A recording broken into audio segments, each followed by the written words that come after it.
उतना विश्व की बादशाही का तिलक रघुवीर अर्थात भगवान के द्वारा मिलता है।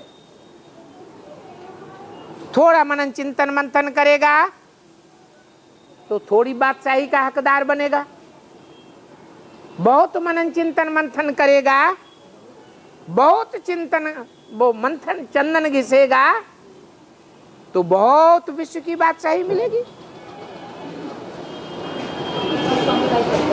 और है हाँ,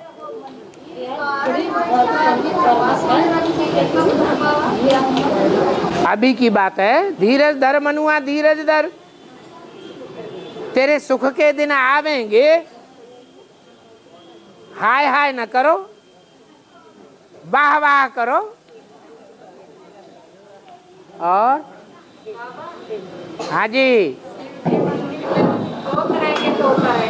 है, शिव के मंदिर में 2 तरह के होता रहते हैं। हाँ जी ज्ञान की बात करते हैं, भाग्य के रंग फैलाते हैं।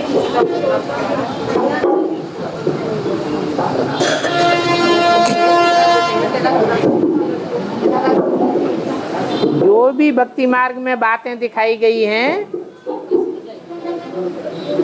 वो वर्तमान संगम युग की यादगार हैं। संगम युग में जब बेसिक नॉलेज चलती है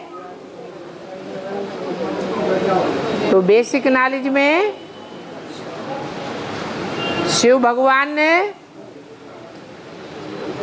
तुम सब पार्वतियों को कथा सुनाई है। वो कथा सुनने वाली पार्वतियां गफलत की नींद में सो जाती हैं। उस कथा पर जो मनन चिंतन मंथन करना चाहिए वो मनन चिंतन मंथन नहीं कर पाती। वो पार्वतियां अभी भी वहां सोई हुई हैं। लेकिन जो कंठी वाले तोते होते हैं, जिनके कंठ में, जिनके गले में ज्ञान की कंठी पड़ी हुई है,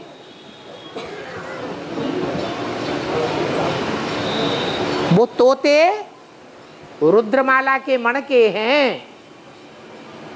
वो रुद्रमाला के मणके सदैव वो मंदिर में नहीं बैठते, थोड़े टाइम के लिए जाकर मंदिर में बैठते हैं और सारी कथा समझ जाते हैं। जो अमर कथा समझ लेते हैं वो अमर कथा सारे संसार में सुना देते हैं। ये समझा हुआ ज्ञान एडवांस ज्ञान कहा जाता है। बाकी जो कबूतर बुद्धि है वो वहां मंदिर में ही बैठे रहते हैं। पहले भी बैठे हुए थे, अभी भी बैठे हुए हैं। पहले भी कबूतर शिव के ऊपर गंध कर रहे थे और अब भी गंध कर रहे हैं। तो कंठी वाले तोते और कबूतरों की बात है। कबूतर के गले में संदेश बांधा जाता है। वो ज्ञान का आचरण, ज्ञान का वर्णन नहीं कर सकता। अगर करना भी चाहे तो उसके मुंह से वो ज्ञान निकलता ही नहीं, गुटरू गू करके रह जाएगा।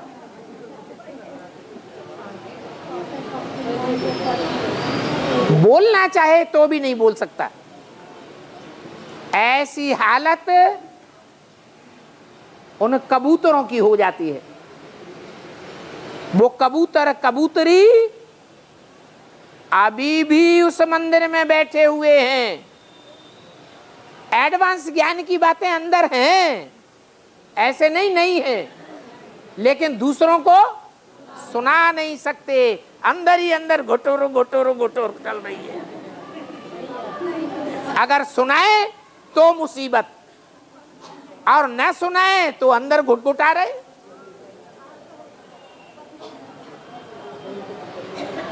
और राम लक्ष्मण भरत शत्रुघ्न देवता मानते हैं। है राम लक्ष्मण भरत शत्रुघ्न देवता मानते हैं, लेकिन वो ज्ञान मार्ग में ज्ञान मार्ग में, देवता नहीं मानते। हाँ, ज्ञान मार्ग में और भक्ति मार्ग में जो भी बातें हैं वो संगम युग की बातें हैं। संगम युग में राम और राम के 3 भाई, टोटल मिलके 4 भाई, दुनिया में 4 फैले हुए मुख्य धर्मों के बीज हैं। सारी दुनिया में फैले हुए धर्मों के मूल पिता हैं।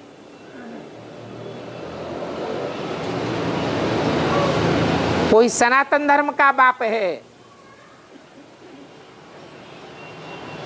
कोई इस्लाम धर्म का पिता है, कोई बौद्धी धर्म का बाप है, बीज बाप को कहा जाता है, कोई क्रिश्चियन धर्म का बीज है। तो जो सनातन धर्म का बाप है वो पूजनीय है, या दूसरे धर्म के जो बाप हैं वो पूजनीय हैं, इसलिए वो ही देवता है। इसलिए राजगद्दी का जो चित्र दिखाते हैं, उस राजगद्दी के चित्र में पूजा किसकी दिखाई जाती है? एक की पूजा दिखाई जाती है, वो देवता है। बाकी तो दास दासी का कर्म कर रहे हैं। कर्म ऐसे किए हुए हैं संगम युग में कि उनको दास दासी का मर्तबा मिलता है। कोई पंखा चलाता है, चमर डुलाता है, कोई छत्र धारण करता है, कोई पांव पखारता है। ये दास दासी का कर्म करते हुए दिखाया गया है, देवता नहीं दिखाया गया है। जो खुद ही पांव पूजन कर रहा है वो पूज्य देवता कहाँ हुआ?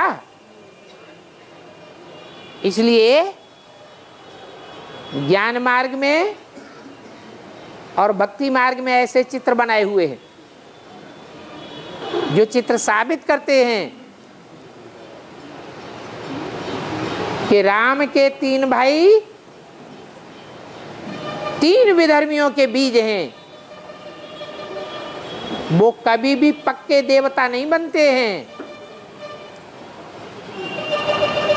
कच्चे देवता बनते हैं और द्वापर युग में आकर दूसरे धर्म में कन्वर्ट होने वाले बन जाते हैं।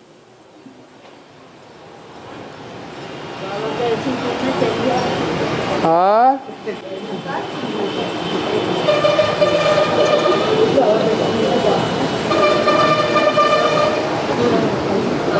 राम राज में कितने लोग गए तो राम दवाओं की तो सुनाई नहीं है, समझते हैं।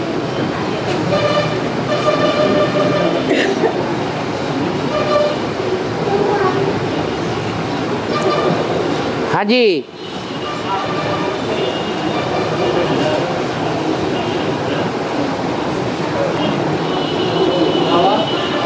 के जब एक ही रेलगाड़ी चलेगी तो रेलगाड़ी का बेहद में क्या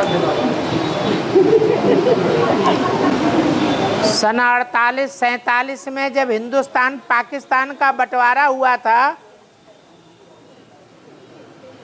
तो हद की ट्रेन चली थी या बेहद की ट्रेन चली थी? एक ही ट्रेन जो चली, हिंदुस्तान पाकिस्तान का जब बंटवारा हुआ उस ट्रेन से जो निकल गए, पाकिस्तान जाने वाले पाकिस्तान निकल गए, हिंदुस्तान में आने वाले हिंदुस्तान में आ गए पहली ट्रेन से, वो बच गए। और बाकी जो दूसरी ट्रेन तीसरी ट्रेन में बैठे तो क्या हुआ, काट डाले गए। जो आदि में हुआ वो अंत में भी होगा। तो स्थूल में हुआ कि सूक्ष्म में भी हुआ है? अरे संकल्पों का संघर्ष चलेगा तो स्थूल संघर्ष भी होगा। ये संकल्प सूक्ष्म खून है। हिंदुओं के अंदर संकल्प अलग चले और मुसलमानों के अंदर संकल्प अलग चले। दोनों का खून एक दूसरे से टकरा गया। ये संकल्पों की ट्रेन चली।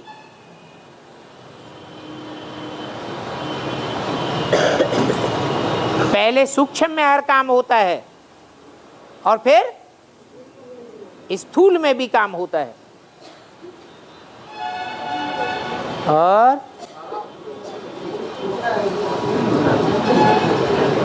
हमारे जो मतलब ज्ञान में चल रहे हैं तो उनको लौकिक पढ़ाई करनी चाहिए, नौकरी भी करनी चाहिए कि नहीं करनी चाहिए? पुरुषों की बात करते या कन्याओं माताओं की बात करते?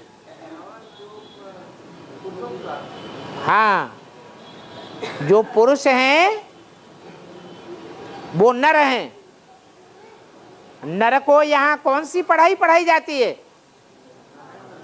नारायण बनने की पढ़ाई पढ़ाई जाती है। जो नारायण जैसा राजा बनने का लक्ष्य लेकर चल रहा है वो भीख मांगना पसंद करेगा, दूसरों की दया पर रोटी खाना पसंद करेगा, या अपने पैरों खड़ा रह करके संसार के कल्याण में रोजी रोटी कमाएगा? क्या करेगा? है? अपने पैरों पर भी खड़ा रहे, किसी के अधीन न रहे। राजा किसी के अधीन नहीं होता है। जो अधीन होता है वो कभी अधिकारी नहीं बनता है। इसलिए पुरुषों को तो पेट का धंधा करना ही है और भाई बहनों की भी परवरिश करनी है, साथ में ईश्वरीय सेवा भी करनी ही है। बाकी कन्याओं को माताओं को पेट के लिए माथा मारने की दरकार नहीं है। क्योंकि बाप आया हुआ है गौपाल कन्हैया बन करके, वो गौओं की पालना करता है, बैलों की पालना नहीं करता। बाकी सेवा करना चाहें तो सेवा का फील्ड खुला हुआ है।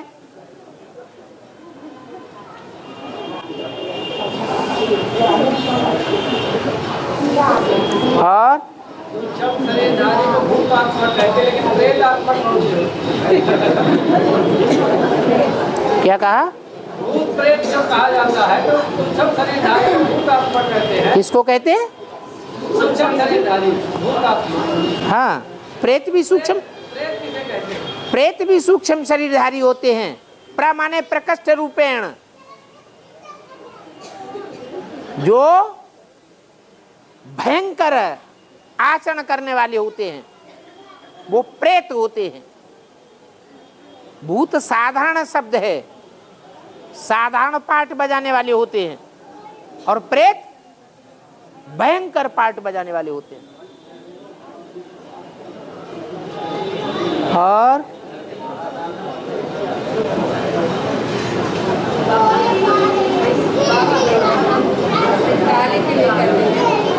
है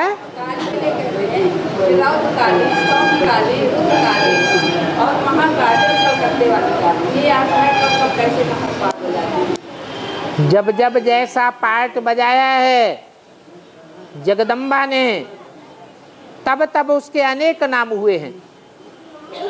भद्र माने कल्याण, काली तो है लेकिन कल्याणकारी पार्ट बजाया है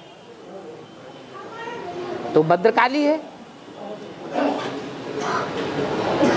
महान काला पाठ बजाया है, छोटा मोटा नहीं बजाया है, तो महाकाली है। तो ऐसे जैसे भगवान के काम के आधार पर अनेक नाम पड़ते हैं, ऐसे ही देवियों के भी जैसा जैसा काम किया वैसे वैसे अनेक नाम पड़ जाते हैं। और है हाँ जी, एक दिन जाना एक दिन आना और 7 दिन बाबा कोर्स तो 5 ही दिन होता है, कोर्स तो 5 दिन कराया जाता है। कोर्स से क्या होता है? कोर्स न भी हो 7 दिन इसलिए कहा जाता है कि 5 दिन बीच में कोर्स है और 1 दिन पहुंचना है, 1 दिन वहां से स्टार्ट होना है, और दूर से आते हैं तो 1 दिन सफर में जाता है, और जाते हैं तो 1 दिन सफर में जाता है। और 5 पांडवों में से एक पांडव का नाम बताया गया है नकुल है। 5 पांडवों में से हाँ, एक पांडव का नाम बताया गया है नकुल। हिन्नापुर नकुल नकुल, हाँ न कुल, जो न इस कुल का और न उस कुल का, न भारतीय कुल न विदेशी कुल। वो सन्यासी जब भारत में थे सतो प्रधान स्टेज में तो पक्के त्यागी तपस्वी थे, पक्के भारतीय थे। वही सन्यासी आज विदेशों में जाकर के बड़े बड़े महलमानियां अटारियां बना के रहते हैं, बड़े बड़े मठ पंथ बनाते हैं, बड़े बड़े उनके ऐशो आराम के साधन हैं जो गृहस्थियों के जीवन में भी नहीं मिलेंगे। तो विदेशियों को भी उन्होंने मात कर दिया, हवाई जहाजों में घूमते ही रहते हैं, पब्लिक का फायदा कुछ भी नहीं।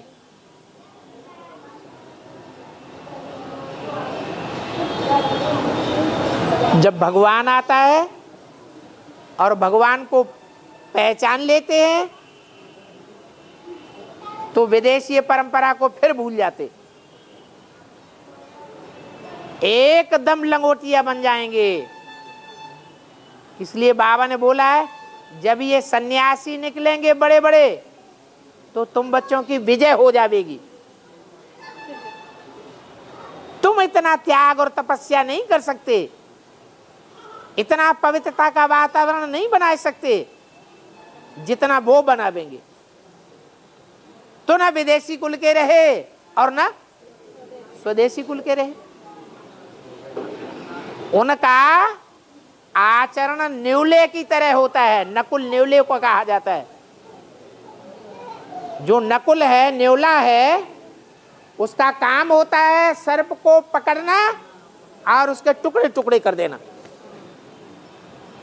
खंड खंड कर देता है। तो ये सन्यासी जब निकलेंगे तो क्रिश्चियंस हो, चाहे मुसलमान हो, चाहे इस्लामी हो, चाहे पारसी हो, चाहे बौद्धि हो, सब के क्या कर देंगे? खंडन कर देंगे, सब के टुकड़े टुकड़े कर देंगे। इसलिए इनका नाम क्या है? नकुल। और जन्म जन्म या लगन हमारी परम संतो जहाँ हमारी है जन्म जन्म या लगन अल्लाह जलम जलम ने के नरहल कुमारी, वही बातें 20 बार पूछोगी। अब मुरली रोज सुनती नहीं।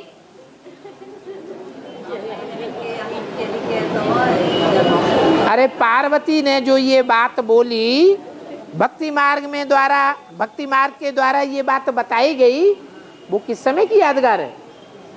इस समय संगम युग की कि पार्वती के रूप में जो अव्वल नंबर पार्ट बजाने वाली पार्वती है, उसका ये विरुद्ध है। क्या? कि मैं जन्म जन्म कुंवारी रहना पसंद करूंगी, या तो मुझे एक के साथ वर्ण मिले, नहीं तो मैं कुंवारी रहूंगी। तो 21 जन्म के लिए तो सभी को मिलेगा, तो उसका भी पक्का है कि 21 जन्म के लिए तो एक के ही साथ सगाई भी है, रहना भी है। बाबा ने गारंटी दी हुई है। बाकी जो 63 जन्म हैं, उन 63 जन्मों में भी अगर एक का साथ नहीं मिलेगा, तो जैसे अभी वर्तमान में ब्रह्मा कुमारी बनकर के सन्यासी की शूटिंग कर रही है, ऐसे सन्यासी बनकर के रहेगी पुरुष जन्म लेकर के, लेकिन किसी और आत्मा के साथ उसका संयोग नहीं होगा। ऐसी पवित्र रहने वाली आत्मा जन्म जन्मांतर सुखी रहेगी या दुखी भी रहेगी? जन्म जन्मांतर सुखी रहेगी।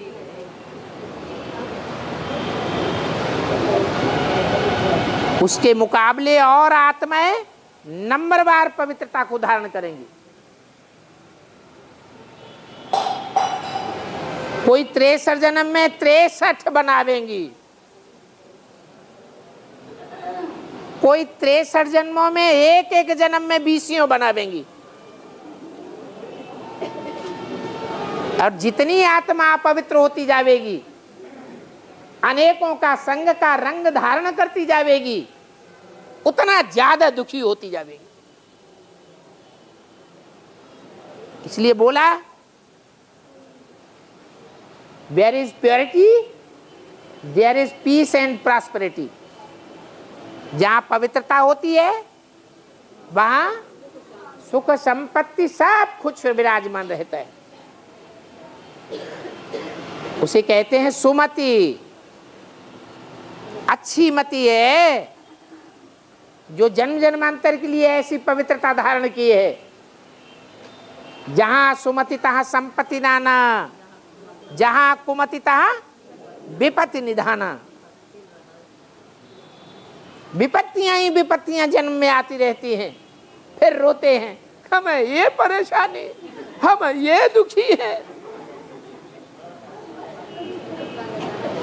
खुद भी रोते रहते हैं और दूसरों को भी अपना दुखड़ा सुना करके रुलाते हैं।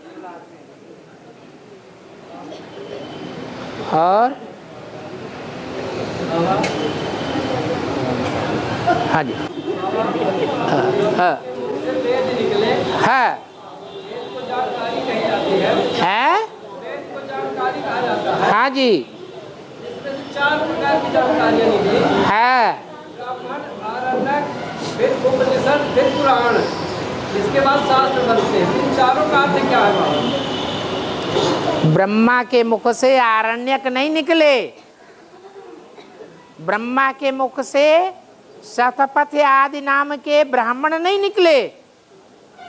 ब्रह्मा के मुख से सिर्फ 4 वेद निकले। वो 4 वेद हैं, ऋग्वेद, यजुर्वेद, अथर्ववेद और सामवेद। ये शास्त्रों की बातें हैं।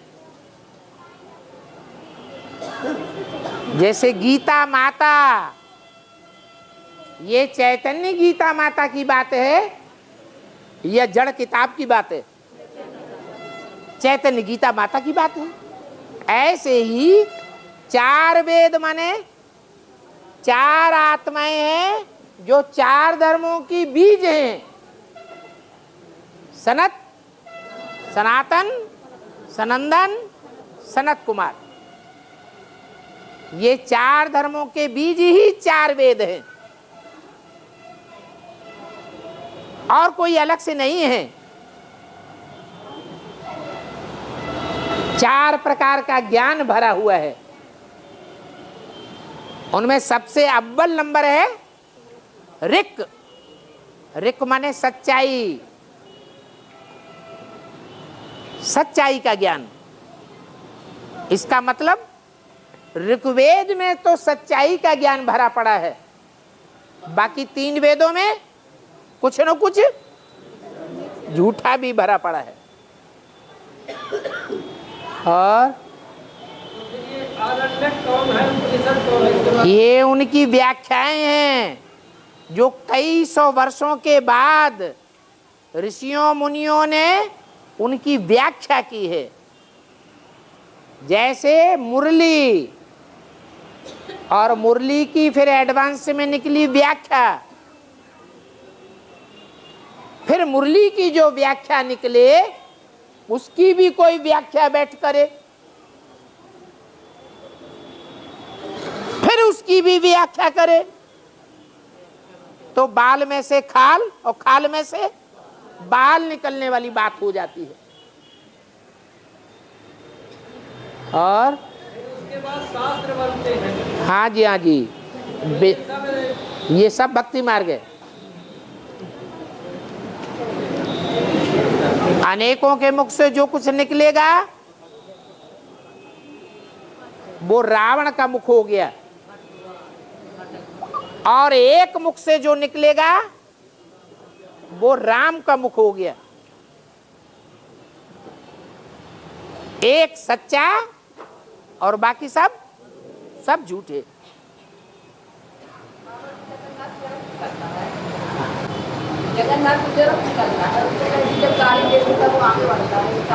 क्या कह रही है? जगन्नाथ का जब रथ निकलता है तो कहते हैं कि जब गाली देते हैं तो आगे बढ़ता है, तो इसका अर्थ क्या है? हाँ, अभी ब्रह्मा कुमारियां जो जगन्नाथ का पाठ बजाने वाला है उसके शरीर रूपी रथ को गालियां दे रही हैं कि नहीं दे रही है? तो आगे बढ़ रहा है पीछे हट रहा है? आगे बढ़ रहा है।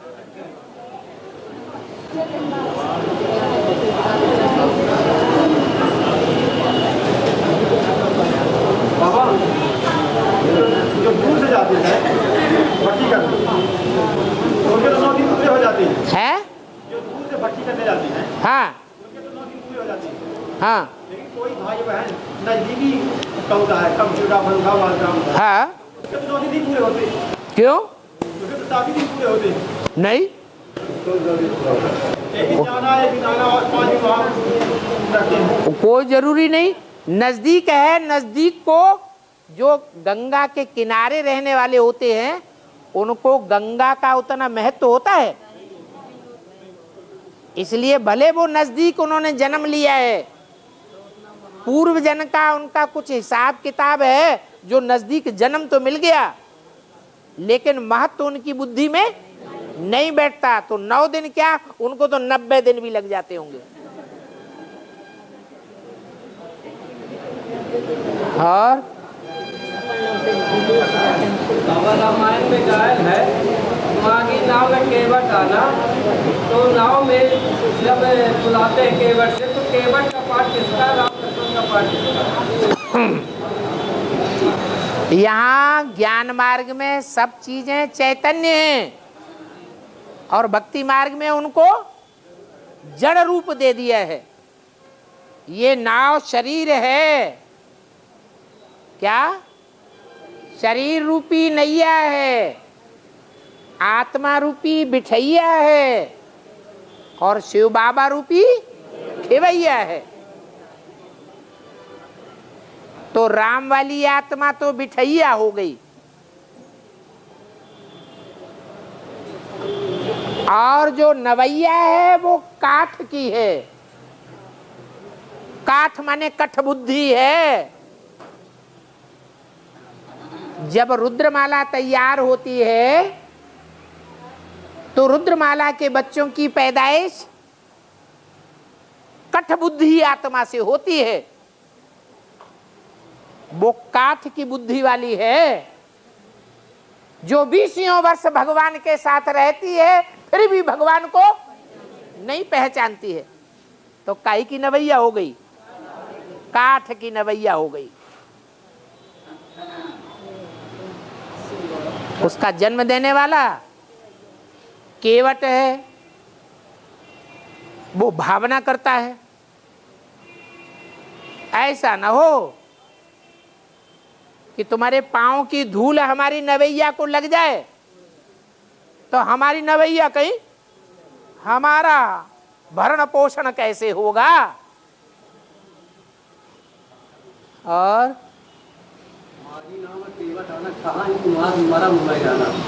है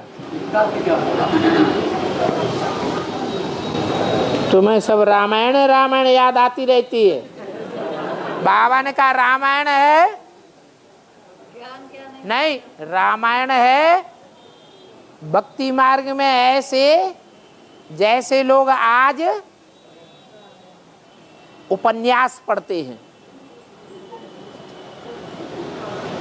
आत्मा के पतन का सबसे बड़ा कारण आज की दुनिया में है उपन्यास और फिल्म। ये रामायण किसकी लिखी हुई है? मनुष्य गुरुओं की लिखी हुई है कि यह भगवान ने लिखी है? मनुष्य गुरुओं ने लिखी है। शास्त्रों में ढेर का ढेर भूसा भरा पड़ा है, थोड़ा सा उसमें अनाज है। वो अनाज की बातों को बाबा हमारे सामने रख रहे हैं ज्ञान वाणी सुना करके। तो उन्हें समझाओ ना, क्या भूसा भूसा निकाल लेते हैं। है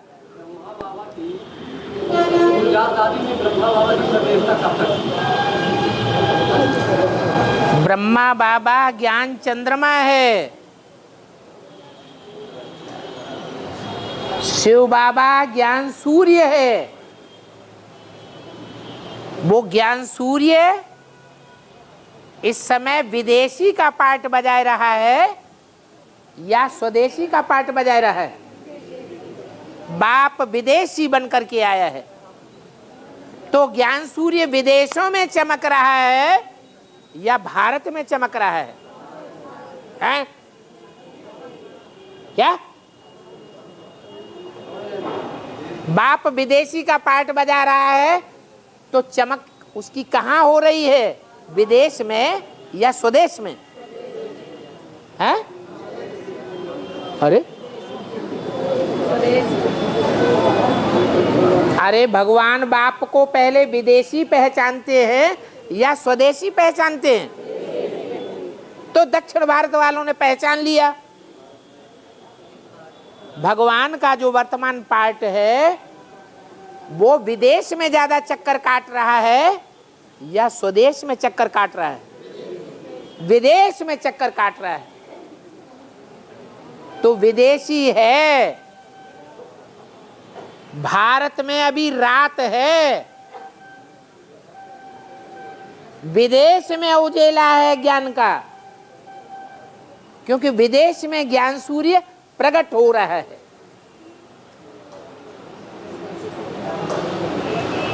जब ब्रह्मा अर्थात ज्ञान चंद्रमा संपूर्ण बनेगा, पूर्णमासी की रात्रि होगी, तो एक तरफ ज्ञान चंद्रमा अस्त होगा, उसी समय दूसरी तरफ ज्ञान सूर्य उदय होगा। अभी ज्ञान चंद्रमा शिव बाबा के मस्तक में अधूरा पार्ट बजा रहा है या संपूर्ण चंद्रमा का पार्ट बजा रहा है? अधूरा पार्ट बजा रहा है। अधूरा ज्ञान को समझा है, एडवांस ज्ञान भी अधूरा है। जब तक बुद्धि में नहीं बैठता है कि गीता का भगवान मैं हूं या शिव शंकर भोलेनाथ है, अभी भी वो अब अधूरा चंद्रमा क्या समझता है? गीता का भगवान मैं हूं। तो दौड़ दौड़ के सफेद कपड़ों वालियों के पास पहुंच जाता है कि मैं इनको पतित से पावन बनाने वाला हूं, मेरे संग के रंग से ये पतित से पावन बन जाएंगी। ये ज्ञान जब तक भरा हुआ है तब तक ब्रह्मा की रात है या दिन है? तो गुलजार दादी में ये अज्ञान की रात तब तक है जब संपूर्ण ज्ञान चंद्रमा बन जाएगा तो दूसरी ओर ज्ञान सूर्य उदय होगा और वो ज्ञान चंद्रमा अस्त हो जाएगा। ज्ञान सूर्य को प्रकट किया नहीं बच्चों ने और चंद्रमा भी अस्त हो जाए।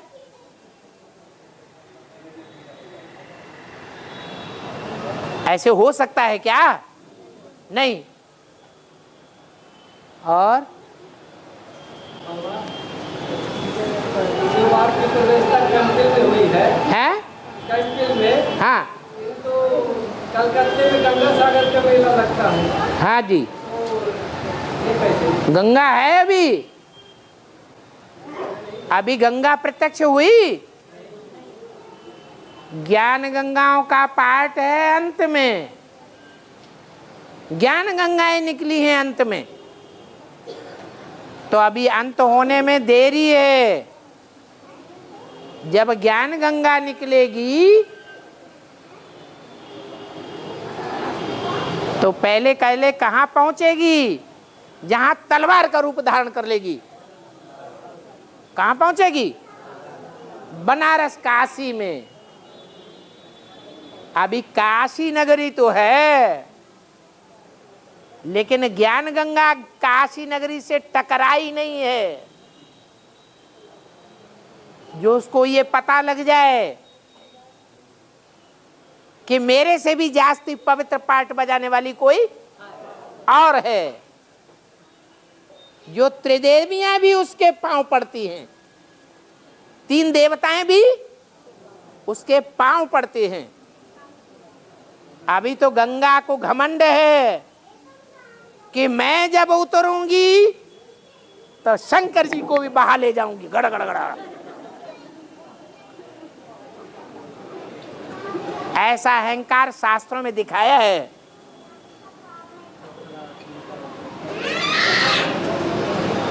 तो गंगा सागर बाद में होगा कि अभी धरा है? बाद में होगा। और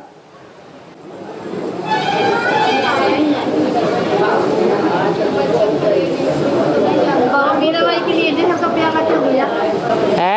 मीरा के लिए जहर का प्याला क्यों दिया? मीरा दासी कहा जाता है या नहीं कहा जाता है? मीरा दासी,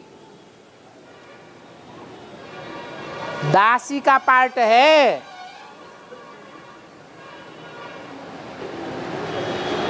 मीरा शाहजादी को कहा जाता है, मीर शाहजादे को कहा जाता है। रुद्रमाला में बाप के 2 ही बच्चे हैं, ऊपर के 2 मण के, एक शाहजादा है और दूसरी शाहजादी है। तो जो शाहजादी है वो अच्छी भक्तिन तो है क्या? भक्तिन में फीमेल्स के बीच में श्रेष्ठ भक्त के कौन गाया हुआ है? मीरा गाई हुई है। वो मीरा किसका पार्ट है?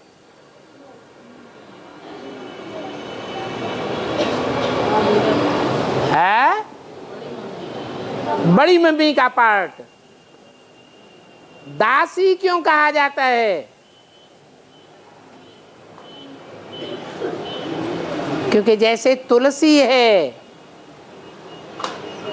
भगवान को जब भोग लगाते हैं तो पहले किसका भोग लगाते हैं? जब तक तुलसी का भोग न लगावे, वो तुलसी भोग वासना में ना आवे भगवान के सामने, तब तक भोग भगवान ग्रहण नहीं करते।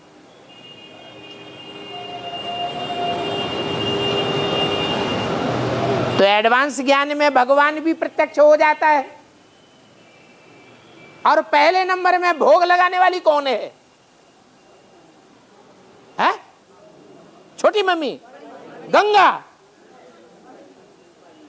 यमुना, कौन है? जगदम्बा। लेकिन भोग तो पहले लगाती है, लेकिन थोड़ी सी गलती हो जाती है, थोड़ी सी बेवफाई हो जाती है। भगवान को पहचानते पहचानते माया हप कर लेती है, भगवान को भूल जाती है। जो भगवान को भूलता है वो फिर विरोधी पार्ट बजाता है। भगवान तो ज्ञानी तू आत्मा, वो तो जानता है कि ज्ञान में आने के बाद सबसे जास्ती भगवान का संग का रंग किसने लिया, सबसे ज्यादा पावर किसने भरी? भगवान ने एड़ी से लेकर के चोटी तक की ताकत किसके अंदर भर दी? जगदम्बा में भर दी।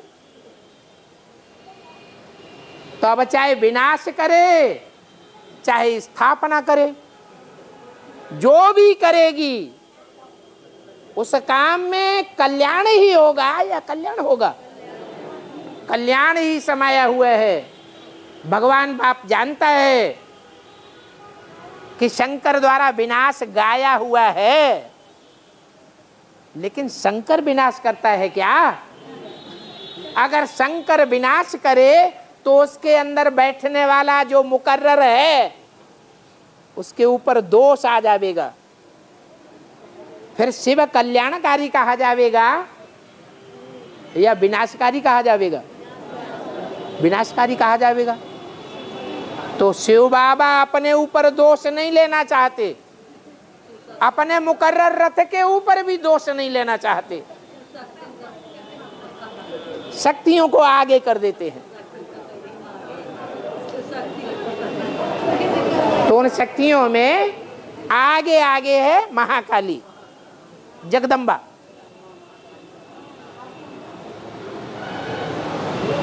ये काम हो जाता है, दो काम है, बनाना और बिगाड़ना। मकान बनाने वाला, मकान बिगाड़ने वाला। मकान बनाने वाला जो इंजीनियर कारीगर है वो ज्यादा पैसे कमाता है या तोड़ने वाले मजदूर ज्यादा पैसे कमाते हैं? बनाने वाले ज्यादा पैसे कमा लेते हैं। तो शंकर और विष्णु ये तो हो गए बनाने वाले, और महाकाली और महाकाली की भुजाएं हो गई तोड़ने वाले। उनको भी कुछ न कुछ उजूरा मिलेगा। मजदूरों को उजूरा नहीं मिलता? मिलता है। तो ये बेहद की बातें हैं। इसलिए तुलसी को आंगन में रखा जाता है, बेडरूम में नहीं रखा जाता। बेडरूम में रानी बैठेगी या दासी बैठेगी? रानी बैठेगी। और तुलसी को कहां बैठाते हैं? आंगन में। क्यों?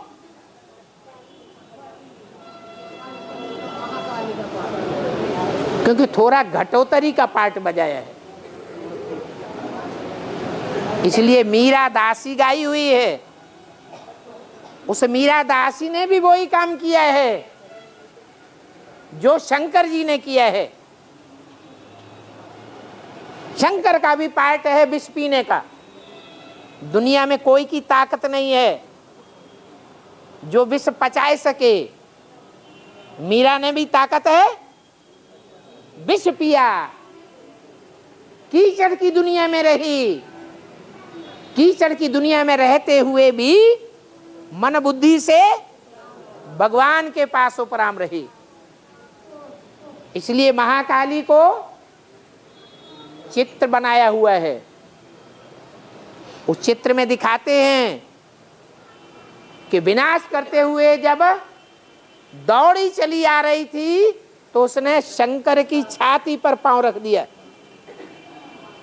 उस टाइम भी उस चित्र में उनके मस्तक पर शंकर का चित्र दिखाया हुआ है। देखने में पांव छाती पर है, लेकिन मस्तक में कौन बैठा है? याद में वो ऊपर बैठा है या पांव के नीचे बैठा है? सर माथे पर बैठा हुआ है। जैसे शंकर के मस्तक में चंद्रमा दिखाते हैं, वैसे महाकाली के मस्तक में भी चंद्रमा दिखाते हैं।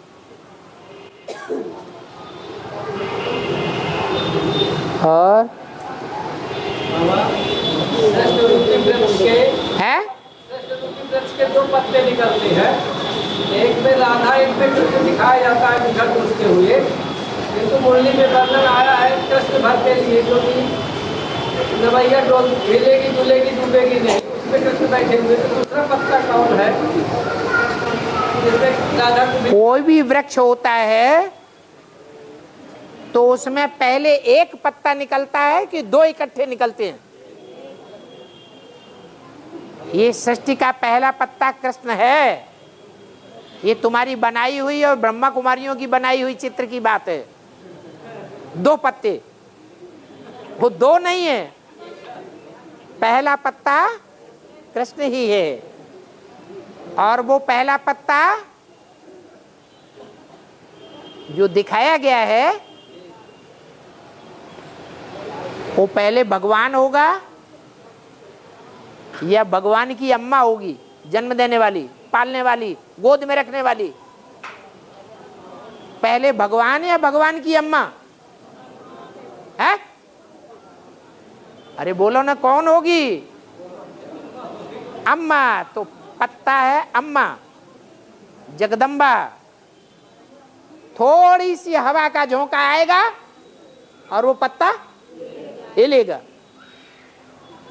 कोई तो ऐसे महावीर होते हैं, कितनी भी बड़ी परीक्षा, कितनी भी बड़ी माया आ जाए, हिलते नहीं, अंगद की तरह अडोल होकर रहते हैं। और वो है पीपल का पत्ता। क्या?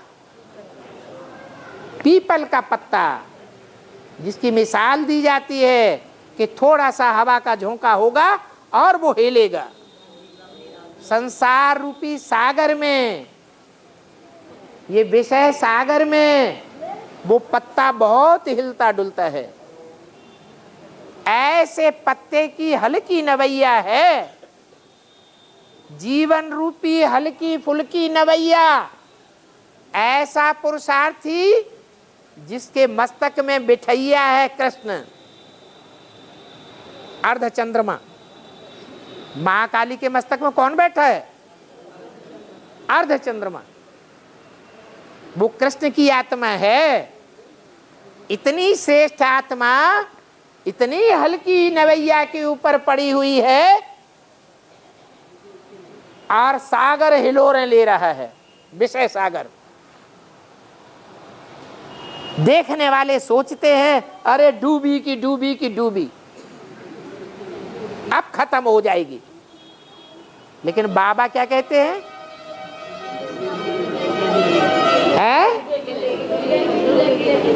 हाँ, ये नवैया ऐसी श्रेष्ठ नवैया है कि हिलेगी डुलेगी लेकिन डूबेगी नहीं। इसलिए ये पहला पत्ता है जिस पत्ते पर कृष्ण बिठैया है और शिव बाबा खिवैया है। और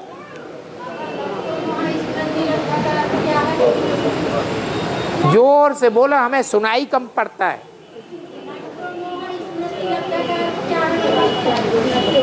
वाह भैया, माताओं को नष्टो मोहा पहले बनना है, और माताएं ही पूछ रही हैं इसका मतलब क्या है।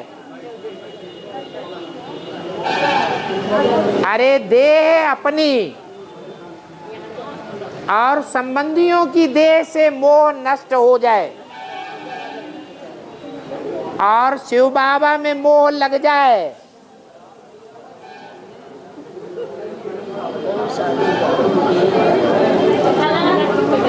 क्या कहा, क्या मतलब हुआ? अपनी देह में मोह नष्ट और इस देह के जो संबंधी हैं उनमें भी देह का लगाव नष्ट हो जाए। और कहाँ लग जाए? कहाँ की स्मृति आ जाए? एक शिव बाबा, दूसरा न कोई। इसमें न समझने की क्या बात है? सीधी सी बात है, रोज मुरली में बोलते हैं बाबा। क्या बोलते हैं? अपन को आत्मा समझो, देह न समझो, देह सहित देह के संबंधियों और पदार्थों से मोह नष्ट कर दो। और किस में लगा दो? एक बाप में लगा दो। और हाँ जी, शंकर को तीसरा नेत्र क्यों दिखाया गया है? तीसरा नेत्र जो है वो चित्रों में खड़ा हुआ है या पड़ा हुआ है, और बाकी दो नेत्र पड़े हुए हैं। इसका मतलब है कि तीन आत्माएं दिखाई गई हैं। ये आत्मा रूपी तीन नेत्र हैं। एक है दाईं ओर की आत्मा रूपी नेत्र, कृष्ण वाली आत्मा जो अच्छा ही अच्छा देखती है, और एक है बाईं ओर की आत्मा, क्या, जिसको धर्मराज के रूप में पार्ट बजाना है प्रैक्टिकली। क्या क्या बुराई है देखती है। ये भी पड़ी हुई है और ये भी पड़ी हुई है। और ये तीसरा नेत्र जो शिव नेत्र कहा जाता है, वो शिव की आत्मा खड़ी हुई है। ये तीन नेत्र हैं। तीन आत्माओं की प्रवेशता को ही त्रिनेत्री कहा जाता है। बाकी इन स्थूल नेत्रों की बात नहीं है। अरे इतना आवाज क्यों कर रहे हैं आप? नीचे जाइए।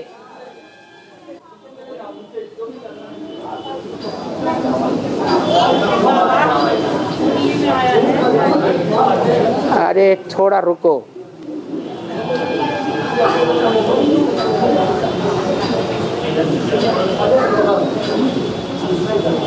हाँ जी,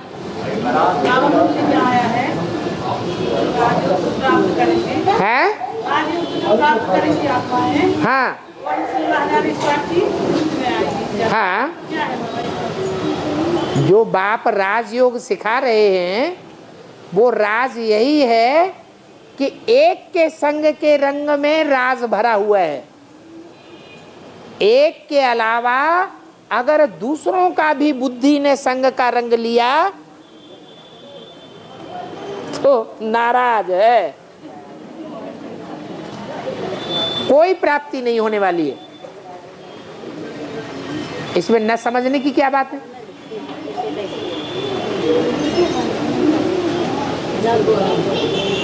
राजयोग सिवाय बाप के और कोई नहीं सिखा सकता। 63 जन्म सिखाने वाले गुरुओं ने राजयोग के नाम पर राजभोग सिखाया कि योग सिखाया? भोग सिखाया। भोग भोगते भोगते इंद्रियां नष्ट हो गई, आत्मा की शक्ति क्षीण हो गई, आंखें अंदर घुस गईं, इंद्रियों की ताकत लोप हो गई, जो देवताएं 24 घंटे सुख भोगते थे, इतना सुख भोगते थे कि सोते भी नहीं थे, वो अब सुख क्षण भंगुर रह गया है। क्षण भंगुर सुख के पीछे आज आदमी सारी ताकत लगा रहा है, तन की ताकत लगा रहा है, दिन में भी कमाता है, रात में भी कमाता है, धन की सारी ताकत लगाता है क्षणिक सुखभोग के लिए, मनसा की सारी ताकत उसी में उलझी हुई है क्षणिक सुखभोग के लिए। विकारों में कौन सा विकार प्रधान है? काम विकार प्रधान है। स्त्री मरती है तो पुरुष की याद में मरती है, पुरुष जन्म मिल जाता है। पुरुष मरता है तो किसकी याद में मरता है? स्त्री चोले की याद में मरता है तो स्त्री चोले का जन्म मिल जाता है। इस काम विकार ने सारा चौपट करके रख दिया। ये इंद्रियों का भोग किसने सिखाया? भगवान ने है? अरे भगवान तो अभोक्ता है, वो इंद्रियों का भोग भोगने वाला नहीं है। इसलिए शंकर को अमोघ वीर्य कहा जाता है। हाँ, ये बात जरूर है, अमोघ वीर्य एकदम चुटकी में नहीं बन जाता है। अभ्यासेन तो कौन्तेय वैराग्येण च गृह्यते। क्या करना पड़ता है? स्मृति का बार बार अभ्यास करना पड़ता है। कर्मेंद्रियों से कर्म करते करते बार बार अभ्यास पक्का करना पड़े एक की स्मृति का, और वैराग लाना पड़े ज्ञान के आधार पर। अरे ये दुनिया सब नष्ट होने वाली है। ये जो चेहरे दिखाई पड़ रहे हैं, ये आज दिखाई पड़ रहे हैं, कल नहीं रहेंगे। ये आज जो दिखा रहे हैं हम बड़ा प्यार करते हैं, कल ये हमारे दुश्मन भी बन सकते हैं। बन सकते हैं कि नहीं? बाप बाप में नहीं रहेगा, बेटा बेटा नहीं रहेगा, पत्नी पत्नी नहीं रहेगी, पति पति नहीं रहेगा। और पति तो आज फिर भी पति नहीं है।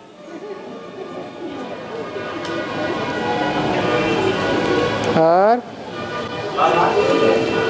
हाँ हाँ जी, 3 सीट जो पक्की हो चुकी हैं वो बहुत पहले की बात है, 12 साल पहले की बात है। ब्रह्मा की सीट पक्की, विष्णु की सीट पक्की, और शंकर की सीट तो कहां संशय आ रहा है? है? है? है? है? हाँ जी, हाँ जी। है? क्या कह रहे? सीट खाली नहीं है। अरे ये कुर्सी दौड़ है, कुर्सियां खाली पड़ी हैं। 3 कुर्सियों की बात नहीं है, ढेर की ढेर कुर्सियां पड़ी हुई हैं। हम सब पुरुषार्थ में दौड़ रहे हैं। पहले 3 कुर्सियां रखी गई, सारे दौड़ने वाले दौड़ रहे हैं। 3 पहले बैठ गए। अब तुम अगर कहना चाहते हो ये 3 नहीं हो सकते, हाँ हाँ, वो तो 76 में ही हो गया, वो तो 76 में ही बोल दिया, 66 में ही बोल दिया। इन लक्ष्मी नारायण का जन्म कब हुआ? आज से 10 वर्ष कम 5000 वर्ष हुआ। तो कौन सा सन में हुआ? 76 में प्रत्यक्ष हो गया। यहां तो 3 सीटों की बात हो रही है, 2 की नहीं है। तो भाग जाओ।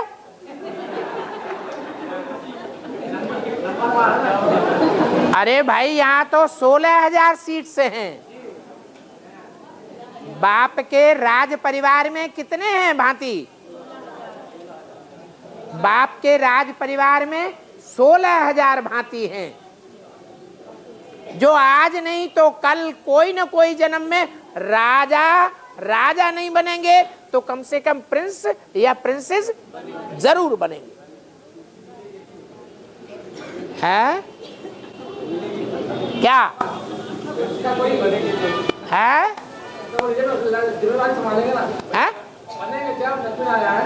जब तो जिम्मेदारी संभालेंगे, करना कुछ नहीं है, मुंह से बन जाना है, तो नहीं होगा। वो बातें बना रहे हैं कुर्सी पे बैठे बैठे।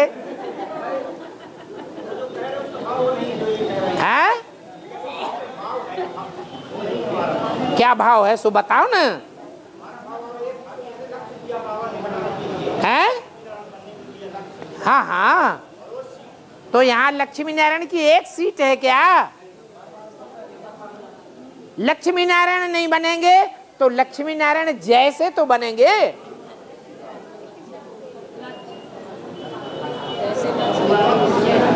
हाँ, और वो मनमत है क्या?